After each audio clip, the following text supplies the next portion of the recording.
First of all, before I get started, I want to take the opportunity to thank all of you for being here, because you are a remarkable group of visionaries and leaders. And it is such an honor to spend this time with you today. So thank you for taking the time out of your weekend. As I like to share, I am such an unlikely crusader for cleaning up the food supply. I was born and raised in Houston, Texas, on Twinkies and po' boys. I wasn't a foodie. What I was the oldest of 4 children, and as you often hear about, I inherited absolutely every single one of those type A, overachieving genes you read about in a firstborn child. And thankfully, I channeled that into business school. I received a full scholarship and graduated as the top woman in my class before going on to serve as a food industry analyst. And when the management teams would come through our offices from Whole Foods and Wild Oats, we kind of thought they had a nice marketing niche carved out. It was either Lifestyles of Rich and Famous or some hippie thing. It just wasn't something that we were particularly on board with. And after doing that for a while, I traded the briefcase for a diaper bag. And with that same type A energy, my husband and I had 4 kids in 5 years. And up until that point, I really had not given a lot of thought about what was in the food supply. I figured if it was on grocery store shelves, it was safe. Don't tell me what to eat, and please do not tell me what to feed my kids. I had 4 picky eaters, limited time, limited budget, and I didn't want to hear it. And then one morning, over breakfast, life changed. And our youngest child had an allergic reaction. And in all candor that morning, that breakfast was Lego My Eggo waffles, tubes of blue yogurt, and scrambled eggs. And as her face started to swell shut, I was so unfamiliar with what a food allergy actually looked like that I turned to my older 3 and I said, "Jim, what did you put in her face?" And they all gave me those blank little kid stares. And I got so scared. And I raced her to the pediatrician's office, and she says, "Robyn, she's having this allergic reaction. What'd you feed the kids for breakfast?" And I said, "Lego My Eggo waffles, blue yogurt, and scrambled eggs." And she said, "Well, those are 3 of the top 8 allergens." And she starts rattling off all the stuff about food allergies, and I'm thinking, how can a child be allergic to food? And so as we got the baby calmed down, got everybody back home, I put everyone down for a nap that day. And every single analytical gene in my body went off because I hadn't known anybody that had had a food allergy when I was a kid. And so I wanted to dig into this data. I wanted to understand what was going on. And that morning 5 years ago, I learned that from 1997 until 2002, there had been a doubling of the peanut allergy. I also learned at that point that 1 out of 17 kids under the age of 3 now has a food allergy. And I then went on to learn from the Centers for Disease Control that there had been a 265% increase in the rate of hospitalizations related to food allergic reactions. That was doctors checking kids into the ER. That wasn't moms. And so I wanted to know, what is a food allergy? Well, a food allergy is when your body sees food proteins as foreign. And so it launches this inflammatory response to drive out that foreign invader. And so it just begged the question, is there something foreign in our food that wasn't there when we were kids? And so the analytical side of me, I turned to the U.S. Department of Agriculture. And I learned that yes, beginning in the 1990s, new proteins were engineered into our food supply. And it was done to maximize profitability for the food industry. And as Sunny touched on, that made perfect sense to me as an analyst. It drove shareholder value, absolutely the fiduciary responsibility of the corporations that were introducing these proteins. But at the same time, no human trials were conducted to see if they were safe. And so milk allergy is the most common allergy in the United States, according to the Wall Street Journal and CNN. And so I wanted to know, is there something in the milk that wasn't there when we were kids?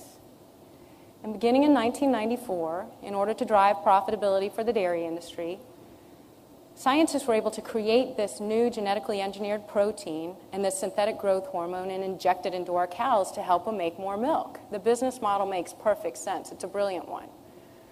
But at the same time, what happened is that it was making the animals sick.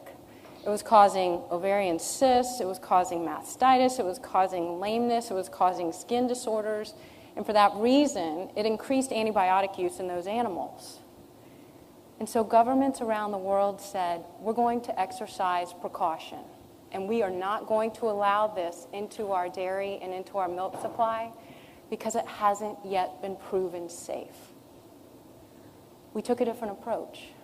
We said it hasn't been proven dangerous, so we'll allow it. As I learned that, I thought, how many sippy cups have I filled with this milk?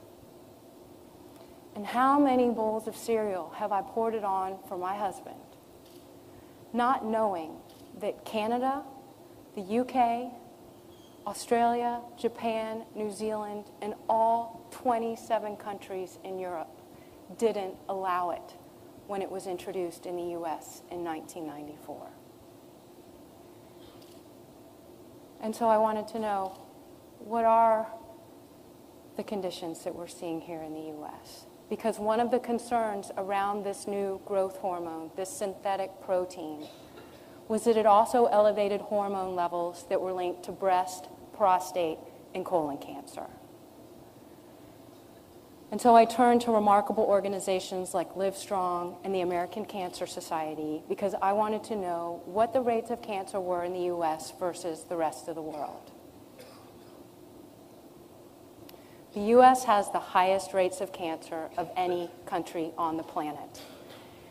And according to the American Cancer Society, migration studies show that if you were to move here from somewhere like Japan, your likelihood of developing cancer increases fourfold.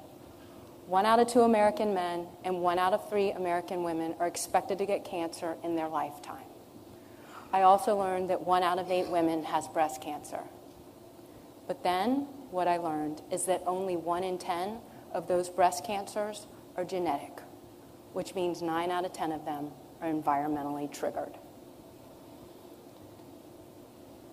So kind of like, when you're driving down the highway and you see an accident and you just keep looking and you're not really sure why.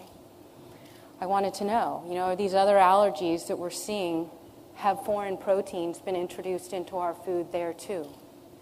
And shortly after milk was engineered with this new protein, scientists then engineered soy, and soy is also one of the top 8 allergens.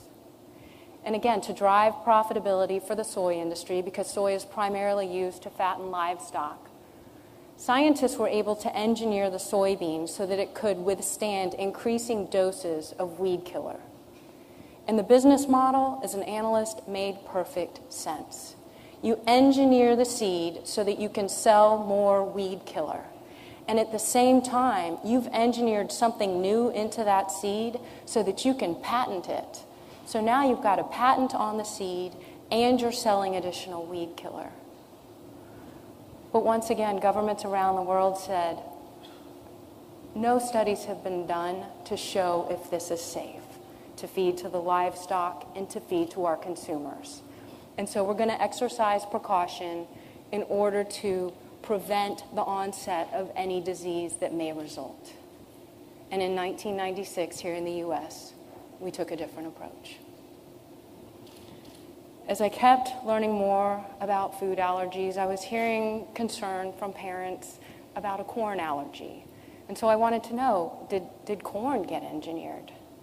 And interestingly, in the late 1990s, as concerns started to grow about the spraying of insecticide over cornfields, scientists were able to engineer that insecticide into the DNA of a corn seed, so that as a corn plant grows, it releases its own insecticide. As a result, corn was then regulated by the EPA as an insecticide. As you can imagine, this was incredibly hard information to learn. We had introduced a term called substantial equivalence. It was a conceptual tool, and it's used by the tobacco industry to facilitate the approval process of something for which no human trials have been conducted. And that was the justification given for why we were introducing these things in the U.S. And as I sat down one night with my husband, I said, I can't unlearn this. And I don't know what people will say if I try to teach them, but I have to try. And so the next morning, I came downstairs and I sat our 4 kids down and I said, you know how Mom has learned some pretty tough stuff about what's going on in our food and how it's not in food in other countries, and it's especially not in food fed to kids? I have to try to do something about that. And one of my boys, he looked at me and he said, Mom, how many people are on your team? And I said, well, it's you 4 and Daddy. And he said, Mom, you need a bigger team. And he was absolutely right. And at that point, I'd had people come up to me saying, your food's Aaron Brockovich, your food's Aaron Brockovich, you should reach out to Aaron Brockovich. And at that point, I did not want to be food's Aaron Brockovich, and I thought, how in the world could I possibly reach out to her? But then all of those type A genes started going off, and I thought, I have to at least try. If I could get through to somebody like Aaron Brockovich, then maybe we could create this change here in the U.S. And so channeling all of that energy, I honestly spent about 2 weeks crafting a 4-sentence email to Aaron Brockovich. And I fired it off. And I don't know if I ever really expected her to reply. But when she did, to have someone like that cheering you on suddenly makes you think that maybe one person can make a difference. So as I began to really dig into this and look at the fact that we were using all of these new ingredients in the U.S. food supply that we weren't using in other countries, I got to admit, it drove me absolutely nuts how expensive organic food was. And so I looked into the business model. And what I learned is that as a national family, sitting down to our national dinner table with our national budget, our taxpayer resources are being used to grow these crops, to subsidize the growth of these crops with all these chemicals. And then over here, the crops that are grown through the organic process, which means without the use of synthetic chemicals, those guys are charged fees to prove that their stuff is grown without it. Then they're charged fees to then label those things as grown without it. And then on top of that, they don't get the insurance and marketing program assistance that these guys over here do. So not only is their cost structure higher over here, but then on top of that, what I learned is that it wasn't just those farmers that it was impacting. The farmers who are 4th and 5th generation farmers who have been feeding our country for generations. Because those seeds are patented, they now have a cost structure that's new too, because they have to pay royalty fees, licensing fees, and trait fees to even begin to plant those seeds on their farm. And so when I thought about this, I thought, how are our American corporations exporting their products if these other countries don't allow these ingredients? And that's when I realized and found research that Kraft and Coca-Cola and Walmart, they are doing a remarkable job of responding to consumer demand in other countries. And they have formulated their products differently. So Kraft and Coca-Cola and Walmart, they don't use these ingredients in the products that they distribute in other countries. Now, when I first learned that, at first, it was kind of depressing. But then I thought, we just need to teach each other here. And as I reflected on the fact that we'd introduced these proteins, there had been all of this toxicity concern, I wanted to know, what are we spending on healthcare versus the rest of the world? The U.S. spends more on healthcare than any country in the planet. 16% of our GDP goes towards managing disease. What that means is that a company like Starbucks spends more on healthcare costs than they do on coffee. And as an American, I realized this very easily could be affecting our global competitiveness. Because rather than driving profitability towards our core competencies in the global marketplace, we're managing disease. And I thought, we don't need to wait for regulation. We don't need to wait for legislation. We can begin to exercise precaution in our own families, in our own communities, and in our own corporations so that we can protect the health and well-being of our families and ultimately of our economy.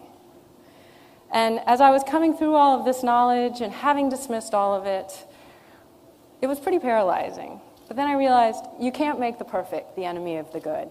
And it's really all about progress, not perfection. And while none of us can do everything, all of us can do one thing. And just as you don't potty train a kid overnight, and you don't wean them from a sippy cup overnight, this is a process that it doesn't happen overnight. But that as each and every single one of us does one thing, we have the ability to affect remarkable change. Because each and every single one of you has talents and attributes that you are uniquely good at. And when you leverage that with something that you are passionate about, you can affect remarkable change in the health of your family, in the health of your companies, and in the health of our country. And the bottom line is that there is nothing more patriotic that we could be doing. Thank you.